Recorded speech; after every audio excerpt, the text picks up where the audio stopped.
ასტროლოგია და ფსიქოლოგია ერთად როგორ მუშაობს. ასტროლოგია ფაქტიურად თუ ჩვენ სიღრმისეულად გვინდა მისი გაგება, გააზრება, ეს არის ფსიქოლოგიური ინფორმაცია.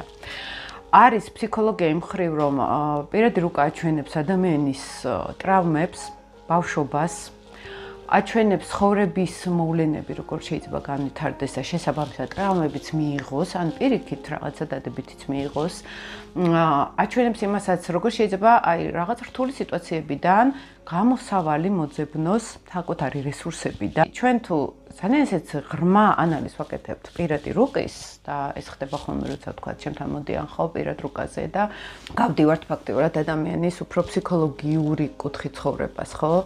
და რამდენად შეუძლია საკუთარი დადებითი რესურსების გამოყენება. და აქ მნიშვნელოვანი არის ადამიანის ასევე მზაობა და ჩაღრმავებაც, ამიტომ ვაკეთებ ხოლმე მე ჩანაწერს, უსმენენ ხანგრძლივად სხვათა შორის მე მწერენ ხოლმე 1 წლის მერე, 2 წლის მერე, ზოგი 5 წლის მერე, რომ აი ახლა კიდევ უფრო მივხვდი რაზე გქონდა საუბარი.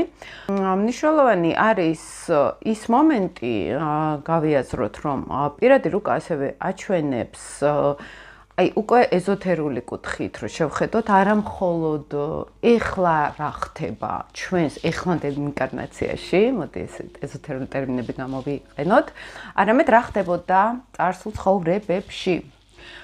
ჩვეულებრივი ასტროფსიქოლოგიის კუთხით შეგვიძლია გავიგოთ რა ხდებოდა წინაპრებთან.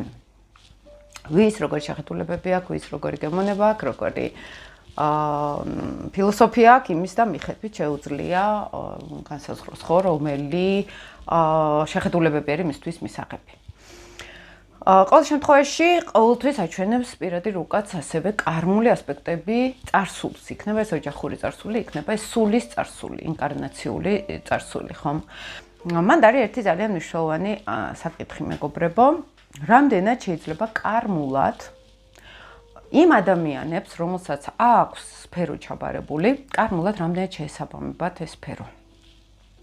აი, მან რა არის იცით მნიშვნელოვანი, ხშირად გქონია, რომ აი რა არის ჭეშმარიტება, რა არის სწორი და ფსიქოლოგია გარკვეულწილად უფრო მატერიალისტური კუთხით, რაც ჩვენთვის პირადად აი ახლა დღეს კარგი არის, ის ითვლება ძალიან პოზიტიურად და კარგად, ხო? და შეგვიძლია შიდა ჰარმონიას მივაღწიოთ, მაგრამ არის აქ ცოტა ისეთი უფრო ღრმა რაღაცებიც, რომელიც შეიძლება ვთქვათ ამ ვერსიას არ ეთანხმებოდეს.